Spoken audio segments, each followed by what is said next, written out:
this question arises because we're experiencing an unprecedented level of federal activity in various cities across this country, from Minneapolis, St. Paul in Minnesota to Chicago, Illinois, Portland, Oregon, all over California, Colorado, you name it. The federal government is active in various so-called sanctuary cities, allegedly rooting out illegal aliens that have taken up residence and are being sheltered there. And the question arises because the federal government in this country is a government of enumerated powers, meaning its jurisdiction is limited. Enumerated, as you may recall from your high school civics class, means the powers that are not expressly granted to the federal government by the people in ratifying the Constitution, as written in the Constitution, are reserved under the 10th Amendment for the states. If the Constitution doesn't expressly say the federal government has X, Y, and Z powers, X, Y, and Z powers are inherently possessed by the states. And that includes the general police power. By general police power, we mean essentially the right of a sovereign entity, in this case a democratic republic, a state, to police its population and enforce the laws of the land. Of course, we have federal laws, we have federal criminal laws. Most criminal laws are, of course, state-based, but we have federal criminal laws, and we'll get to some of that in just a little bit. But on the whole, the general police power belongs to the states. So your municipalities, your city police, your state police, your state troopers. You don't often see the FBI sitting on the side of the road with a speed camera, pulling people over for speeding or DUIs, right? So essentially, to quote James Madison, the so-called father of the Constitution, the Constitution creates a federal government of enumerated powers. That's Article 1, Section 8. And he said, the powers delegated by the proposed Constitution to the federal government are few and defined. Those which are to remain in the state governments are numerous and indefinite. In other words, state has expansive power, the federal government has contracted power. The reason for this, I'm going to quote Supreme Court William Rehnquist, who in 1995, in ruling in a case called United States versus Lopez, wrote the reason for this. Just as the separation and independence of the coordinate branches of the federal government serve to prevent the accumulation of excessive power in any one branch, a healthy balance of power between the states and the federal government will reduce the risk of tyranny and abuse from either front. So the idea, of course, is by separating power between the states and the government, between the various branches of the federal government, the judiciary, the legislative, and the executive, we basically will not be able to concentrate power in one place. And therefore, we totally avoid the risk of tyranny, which requires, for example, the general police power. It would be impossible to be a tyrant without the general police power because you need to compel behavior and conduct to support your reign. So when we come to the idea of federal law enforcement, how, if there is no general police power, does the federal government have the ability, for example, to have a Federal Bureau of Investigation, alcohol, tobacco, and firearms, Drug Enforcement Agency, ICE? Well, it comes down to the interpretation of some of those clauses in the Constitution, which is a rather slim document considering it enumerates the powers of now the most powerful country in the world. And namely, chiefly, there are a number of ways that the federal government can reach into the states and supplant its law. Of course, the federal government has the supreme authority. Where powers are enumerated and granted the federal government, that law is the supreme law of the land. Hence, the Supreme Court of the United States can, although very, very rarely, I can't think of a single instance, it can abrogate the Supreme Court of a state's ruling. Typically, they don't grant certiorari. They want to leave the Supreme Courts of the states' decisions intact because the federal government doesn't typically want to interfere with state sovereignty, except where it has specific jurisdiction to do so. And there are various ways that the federal government can get into, the states and compel them to do things. For example, probably the most commonly used and arguably even abused is the so-called Commerce Clause. There's the necessary and proper clause that the Congress has the right to, make all rules necessary and proper for basically the governance of the people. There's the spending clause, which is kind of in tandem with the Commerce Clause. The under the necessary and proper clause of enacting the laws, the federal government has the spending power. It can spend tax dollars to incentivize action. It can deny, tax dollars to incentivize action among the states. Then there's the 14th Amendment. And there are ways, of course, that the states, that the federal government is limited in its jurisdiction and power, including the 14th Amendment and, of course, the 5th Amendment. You can't take property without just compensation. And there are others, right? We're not going to go into a deep dive into the Constitution. Suffice it to say that the Commerce Clause has been used to excuse, for example, the regulation of trade, commerce, obviously, anything that is substantial, any conduct or activity that substantially affects commerce between the several states, the federal government can regulate. So the Food and Drug Administration, the Patent and Trademark Office, these sort of federal institutions exist under the Commerce Clause because they have the ability to regulate commerce between the several states. And I just want to point out quickly that power has been expanded significantly over the last 100 years, from a time where if it wasn't absolutely incidental to commerce to really anything that can touch commerce in kind of the most indirect and almost arbitrary way. And I think the perfect example of this is probably the largest expansion of the Commerce Clause power that the federal government has enjoyed in history is from a case from 1942 called Wickett versus Philbin. And in summary, in that case, the federal government found that it had the right to regulate the corn that was being grown by a farmer who wasn't even selling the corn. He was just eating it himself. And the rationale, of course, was that by eating his own corn, the farmer was indirectly competing and affecting the price of corn because he wasn't buying corn, and conversely, he wasn't selling it. So the federal government had the right to regulate his corn and, Food and Drug Administration and so on and so forth. I think that was a little abusive, personally. People can argue about that and have for years, but nonetheless, the Commerce Clause is an expansive clause that the courts have interpreted to grant the federal government reach into state-regulated areas in manners that otherwise, have evolved. I mean, think about the internet. Think about communications. When the founding fathers framed the Constitution, they weren't really thinking about the telephone or the telegraph even. They weren't thinking that these things that are between the several states could ultimately, in a sense, arise a federal jurisdiction over the means and instrumentalities of not just human commerce, but even just, human existence. And in a sense, that's where we're getting to today. Because still, the federal government is a government of enumerated powers.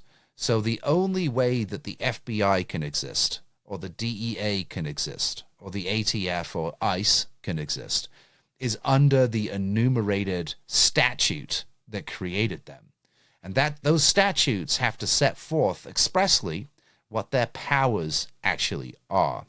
And ICE, I have to say again, is a more powerful body than I at first properly understood. And I think this is important because I think there are misconceptions on the left as to the powers that ICE actually has. And there are definitely also misconceptions on the right as to the powers that ICE actually has. And it is more than I thought it was. They actually have a pretty broad sweeping mandate to police the population interior to the states. They have a lot more power closer to the border. Within 25 miles of the border, ICE can conduct warrantless searches. They can literally seize your property and look through it without a judicial warrant. But of course, everywhere else inside the states, the Fourth Amendment still applies. But nonetheless, 100 miles for the Customs and Border Protection, 25 miles for ICE, there is no Fourth Amendment. That's pretty profound change. And they have other powers that we're going to get to. So where did ICE really come from? ICE was formed in 2002 after 9/11, and of course the Patriot Act was formed. A lot of kind of, I think, centralizing power in the federal government actions were undertaken post 9/11, obviously in reaction to the terrorist attack, right? Or if you're a conspiracy theorist, for other nefarious reasons, right? We're not going to get into that. But nonetheless, post 9/11, certain laws came into effect that certainly, I think, gave the federal government unprecedented powers in the history of this country. ICE is probably, one of those things. And maybe it's necessary in the modern era. Maybe the Department of Homeland Security needed to be formed. Maybe centralizing all this authority into one place was important. Certainly that is an argument that's being made on the right now. We have 40 million illegal aliens in the country. We got to get rid of them. This is an invasion, so on and so forth. How do you do that? Well, you can't do it without these kind of powers that were enumerated in the Homeland Security Act of 2002. So some of the powers that ICE enjoys that I was unaware of come through sort of three main statutory creations. United States Code, 6th chapter of the United States Code, 251, 252, and 203. They were formed on the one hand under Section 252. They took powers transferred from INS, and they took powers transferred from the Treasury and the Customs Services under 203. And those sort of three statutes gave ICE a lot of power in one place. And I think you'll be surprised at the power that they have. So, for example, within the border zone, so I think that's 25 miles from the border, within a reasonable distance, it says, from any external boundary of the United States, so that includes coasts, includes Mexico border, the border with Canada, they have the power to board and search for aliens in any vessel within the territorial waters of the United States, and any railway car, aircraft, conveyance, or vehicle. And within a distance of 25 miles, there's the 25 miles, from any such external boundary, to have access to private lands, but not dwellings, for the purpose of patrolling the border. So that means that if you live within 25 miles, you're in, I don't know, Corpus Christi or somewhere, near the border with Mexico, ICE agents could come right through your garden, right through your yard, right through your fields. They could come almost to the curtilage of the dwelling. It says dwelling. Curtilage, which is sort of the surrounding area of the dwelling, is usually constructed to be the dwelling, but it doesn't make that distinction. So arguably, they don't have access to the curtilage. They shouldn't come through your front gate, but they could, maybe, and they could certainly go across your land elsewhere without a warrant and without your permission. That's pretty profound.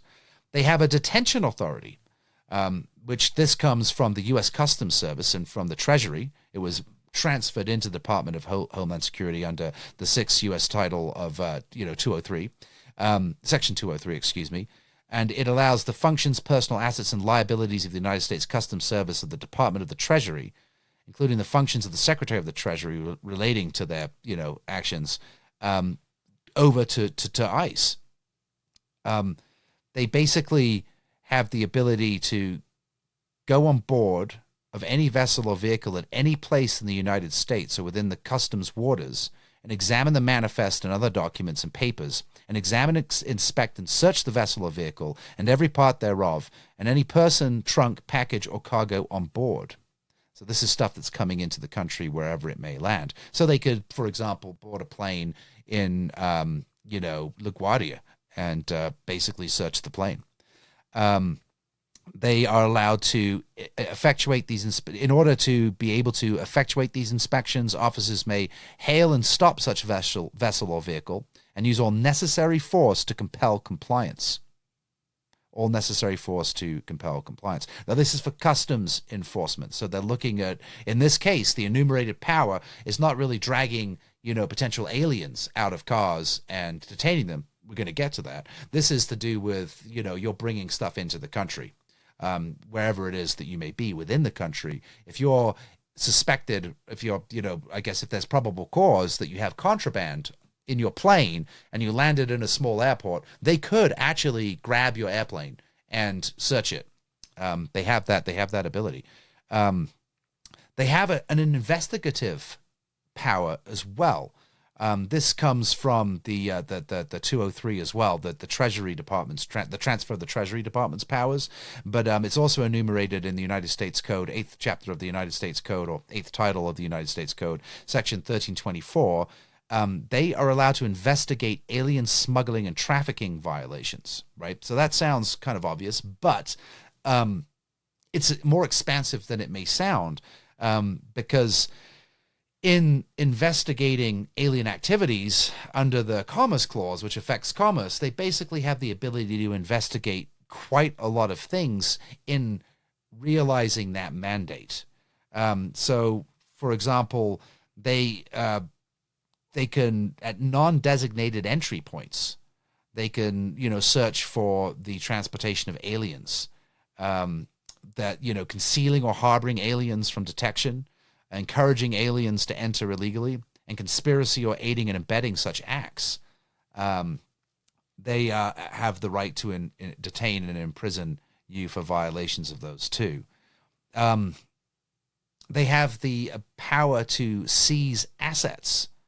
And I quote, any conveyance, including any vessel, vehicle, or aircraft that has been or is being used in the commission of a violation of, those illegal alien conspiracies, entries, etc., and the gross proceeds of the violation and any property traceable to such conveyance of proceeds shall be seized and subject to forfeiture. In other words, they get to keep it, potentially. They are allowed to do wiretapping as long as they're looking for smuggling of aliens, right, and human trafficking. They basically have wiretapping abilities, kind of just like, under the Immigration and Nationality Act, kind of, as long as it's to do with the smuggling of aliens and it's within that mandate, or it's reasonably connected with that mandate, then they can tap phones and everything else. Now, granted, they would still require a judicial warrant, I presume, to do that. But this is where it gets interesting as well. They have general federal law enforcement authorities under the 8th title of the U.S. Code, Section 1357. This also comes out of the Treasury, I believe, and that merger I mentioned. They have the power, and I quote, to make arrests for felonies which have been committed and which are cognizable under any law of the United States regulating the admission, exclusion, expulsion, or removal of aliens. Okay, I think most of us agree with that. A felony is a, more than a year in jail type crime, and it has to be a crime that is associated with the admission, exclusion, expulsion, or removal of aliens. But think about what that means. The removal of aliens involves, capturing them and taking them out. So if you touch an ICE agent, that could be felony assault on an agent, and they have the right, you've just committed a felony, to arrest you, because basically you committed a felony in their presence while they were in the process of admitting, excluding, expelling, or removing aliens. And they have the power to, and I quote, make arrests for any offense against the United States, any offense against the United States, if the offense is committed in the officer's or employee's presence. So, right now, I believe the smoking of marijuana is still illegal. I think did Trump make it a Schedule 2 or something recently, but it's still illegal federally. So you are in, I don't know, a state like Oregon, where it has been legalized, and you're smoking a joint, and you're standing out there protesting ICE. Arguably, you're committing a crime against the United States, right?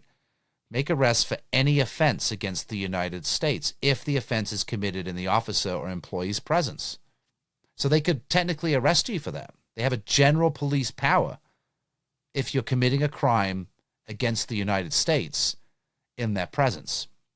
That's pretty huge, actually, because that expands their mandate from just policing immigrants, just policing illegal aliens. That expands the mandate to actually police on behalf of the federal government any violation of a federal law in their presence. That's pretty huge. Or for any felony cognizable under the laws of the United States, if the officer or employee has reasonable grounds to believe that the person to be arrested has committed or is committing such a felony. So they can also arrest you for felonious conduct with probable cause. So you see the difference, right? If you're actively committing a crime or an offense under United States law, I think smoking cannabis is a good example. That's probably not a felony. That's probably a misdemeanor, right? They can arrest you if you're actually doing it. However, if it's a felony, they only need probable cause to arrest you for the suspected commission or about to commit, right, of a felony, or the prospective commission of a felony. Also, they are authorized, of course, to carry firearms, and they may execute and serve any order, warrant, subpoena, summons, or other process issued under the authority of the United States. That's also rather incredible. I've got to say, I was surprised when I read that. ICE has the power enumerated in the Homeland Security Act of 2002 to serve any order, warrant, subpoena, summons, or other process issued under the authority of the United States. That's pretty intense. They also have the authority to administer oaths and to take and consider evidence concerning the privilege of any person to enter, re-enter, pass through, or reside in the United States. Okay, that one is less exciting. Now, all that being good and well, despite the fact that they can do all these things, and I got to point this out too, they definitely have the right to command you out of a vehicle if they stop you. Any law enforcement officer does, even though the stopping of a vehicle is considered a seizure under the Fourth Amendment. Because you're already stopped and you're already being seized, having you exit the vehicle upon order by a law enforcement officer has been considered by the courts to be such a smaller inconvenience, or such a marginally, larger inconvenience, because you're already stopped, that you should comply. Now, just because you get out of the vehicle, though, does not in any sense mean that any law enforcement in the United States, unless you're within 25 miles of the border, right, has the ability to search your car without your consent. So if you're pulled over, the best thing to do is just comply. If they say, I'm ordering you out of the vehicle, not, would you mind getting out of the vehicle? You don't have to. But if they order you out of the vehicle, guess what? You should get out of the vehicle. Then they don't get to search your car. They don't get to search your person unless they have a reasonable suspicion that you are committing a crime. They can pat you down, look for weapons, or if they have probable cause that you've committed a crime or about to commit a crime, then they can, search the vehicle. And that you have a reasonable expectation of privacy in the car. They might, for example, look in the car. They can look through the windows. If they see, I don't know, a bag of cocaine on the seat, well, yeah, that's probable cause. They can go in. If they see, I don't know, a bunch of pesos maybe, or some other thing that sort of signifies that you've just come across the border, I don't know, or you've got, people that are hiding in the car, yeah, all of that's probable cause. But for the most part, absent probable cause, they can't search the vehicle, they can't search your person if you comply with their lawful orders. Now, this is interesting. They also have the enumerated power. I got to see if I can find this in my notes. They actually have the enumerated power to demand your citizenship status. So they are actually allowed to go up to you if they have a reasonable suspicion that you might not be an American citizen and say, are you an American citizen? And you are probably required to answer that question. That is enumerated in the act as well, which I thought was also quite surprising. There was a case as well in 2024, I think it was the Supreme Court again, that found that they can also profile on the basis of ethnicity, accent, and even your job. So that was found to be within the mandate enumerated in the Homeland Security Act of 2002. In other words, they are allowed to racially profile in the furtherance of the course of their mandate, which is to police for illegal immigrants, right? So yeah, much more expansive, wide-ranging power than I was aware of. That said, a door-to-door sweep is very, very questionable if they're not within 25 miles of the border. That begins to look more and more like a general police power. Although they would argue, of course, that they're looking for illegal aliens. They're harbored in the city. They can come up and knock on your door. You don't have to let them in. So I think ultimately the Fourth Amendment would sort of hinder a door-to-door search and would probably make it unduly expensive and probably inefficient, because unless they have a judicial warrant, you don't have to let them in. It's your private property. You have a very strong expectation of privacy in your dwelling, more so even than your car. So absent a judicial warrant, there's no forcible entry allowed, unless you're within 25 miles of the border, I guess, which again is kind of alarming. Actually, I wouldn't buy a house within 25 miles of the border, at least not for a while, until things calm down, right?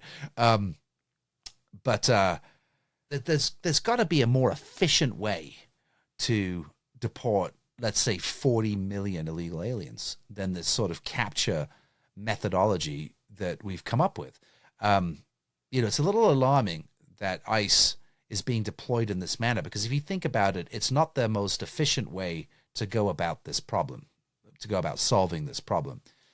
It's certainly not the cheapest. It's going to be very, very expensive, and it's going to take quite a long time, probably, to find and capture and deport, 40 million illegal aliens. Granted, some are going to leave of their own volition. Some are going to take advantage of that payment program that the government put together. Some of them are probably going to just leave because they're afraid, and I don't blame them. That's probably a good thing.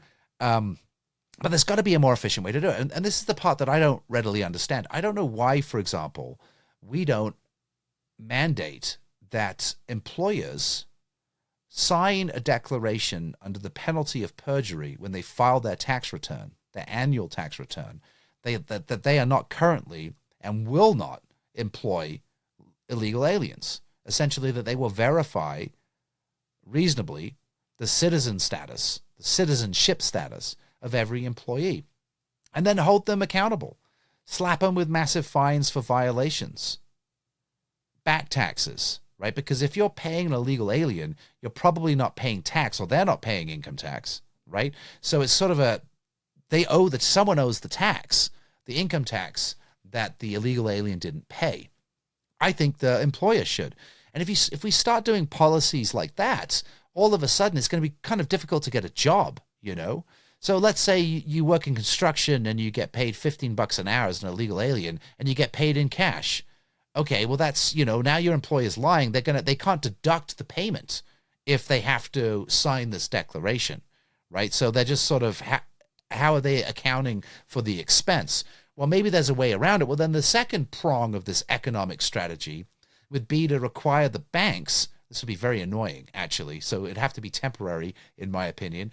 But this is we're just speaking out loud here, spitballing, right? These are other strategies, potentially, that we could use, rather than this sort of hostile, paramilitary, door-by-door capture method.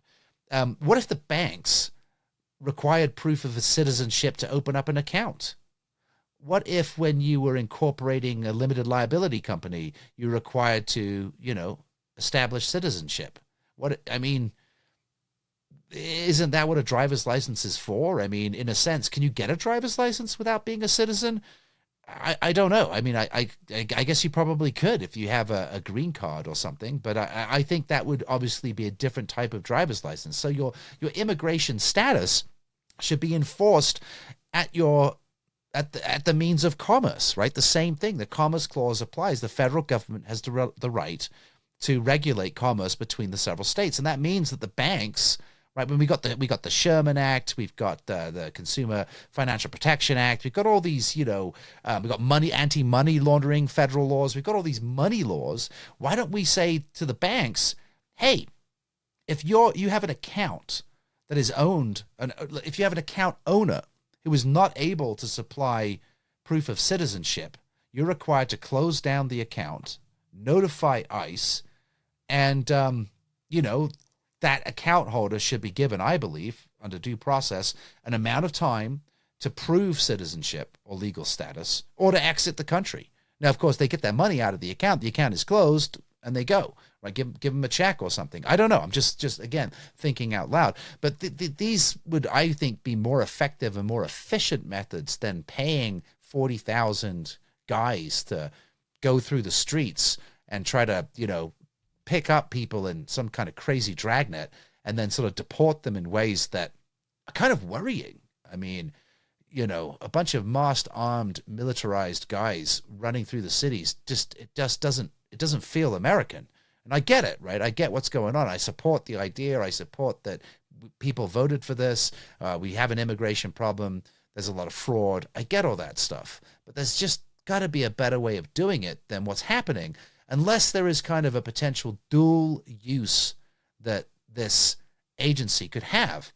And that's really my major concern. Because there are quite a lot of sweeping enumerated powers here, ICE is able, arguably, with the wrong federal executive, to become a kind of paramilitary private army, which would be highly problematic. It would violate posse comitatus. The problem there, which basically says, if you don't know, that the army, no military, none of the military will be used interior to the country. In other words, the National Guard does that now, but that was controversial too. Originally, the National Guard was the unorganized militia. It was simply every able-bodied male of fighting age was a de facto member of the unorganized militia, and they would be assembled to defend interior to the states should the need arise. And the army and the military was explicitly required for, defense of the entire country and foreign wars, right? Hence the veterans of foreign wars. Of course, now the National Guard, through the National Guard, the Conscription Acts, the National Guard Acts, the Militia Acts, became what it is today, and is used in national disasters and emergency, probably under the War Powers Act. I guess the executive branch can, for example, declare an emergency, the Insurrection Act, and can deploy the military and not violate posse comitatus. Now, the problem with ICE is, even though in a sense it is kind of like a National Guard, a private, well, it's not private, but a federal paramilitary force, they don't technically violate posse comitatus because they're not the army. They're not the Air Force. They're not the Navy. They're technically speaking not the military. But, that's kind of a designation that is putting form over substance, because they're dressed like the military. They're carrying automatic weapons like the military. They've got all the gear, and they're basically acting with these rather sweeping powers in a manner that could incur military-type force. Obviously, they don't have tanks. At least I don't think so. So, at least not yet, right? So I don't know. I guess my point is what is really going on is not, I don't think, to palliate the left. I think they do have due concerns, because what is happening doesn't seem reasonable considering the objective and the purpose of ICE. I understand the idea, again, to palliate the right. This is an emergency. We've got to get these people out. We've got to do it quickly. But is this really the way to do it? Is this the most effective way to do it? Is this the most efficient way to do it? Is it the most constitutional way to do it? Are we hiring the right people? Do they have adequate training? Do they understand the constitutional limitations to the enumerated powers granted the federal government? Do they even get any of that? Or are they just told, go get them, they're bad guys? It would be nice, for example, if the culture of ICE was more kind of like the British Bobby, was there to sort of assist and help. Yes, I realize they're dealing with dangerous criminals, but that doesn't mean they don't have a sense of humor, right? You can go about your job with cheerful humor and, hopefully do the right thing. In other words, be chivalrous as opposed to dangerous. I was looking at a Department of Homeland Security meme the other day that had a kind of George Washington type silhouette with like weird glowing eyes. And the whole picture was kind of like demonic. It was like lightning, and it was cloudy and dark. And this guy looked evil. And behind him was like the evil powers of our great weaponry. It was like, America. And like, when did that happen? Like, when did we become demonic? When did we become the empire instead of the rebels? Like, I mean, can't we be the chivalrous guys that we used to be? Like, I don't know, Elliot Ness, right? Patrick Henry, give me liberty or death. I mean, these guys were kind of upstanding citizens who had kind of the moral right, and they didn't have to govern by fear and intimidation. And it seems that we've got this sort of culture, this egregore of demonic kind of angry evil. I don't even know what it is. It's just got a bad taste to it, a bad feel. And it's sort of becoming the identity of this group. And in fact, our country, not just here, but I would argue probably overseas. So I don't know, it'd be nice if the culture would change, and that these guys were kind of like, I'm going to get ripped apart for this, but more kind of like the Boy Scouts, you know what I mean? Or the Eagle Scouts, like they were helpful and cheerful, and, you know, the people liked them and cheered them on. It's not just like a bunch of paid protesters who are out there. I mean, that's an absurd idea. I'm sure there are some paid agitators out there. On both sides, I have no doubt that's the case, because the country is so messed up right now that is highly probable. Everything, the truth doesn't seem to matter anymore. Right? Everything is kind of gone. It's just like, this is the program. And if you're on the right, then if anyone disagrees with it, they are on the left. And the left has their ideology. And if anyone disagrees with that, then they must be on the right. People hate the other side. No one is dealing issue by issue anymore. Right? This issue I agree with. This issue I don't. For example, I'm going to go out there on a limb and say I'm kind of with Trump on Venezuela. You know, I probably shouldn't be. I don't know why, but I am kind of with Trump on Venezuela. I think Maduro, if, you know, the reports are correct, from the limited understanding I have of the situation, Maduro was a problem, right? He was not a recognized leader. He was a tyrant. He was maintaining power. And Venezuela has strategic oil reserves that, should they fall under the control of our adversaries, could be a major problem for us. Also, by taking them out, arguably Trump has attacked Russia. So he's kind of helping the European thing, even while he's acting like he isn't. I mean, I don't know. Basically, I agree with Trump on Venezuela. For whatever reason, I may be wrong. I reserve the right to change that opinion. I don't agree with Trump on ICE, right?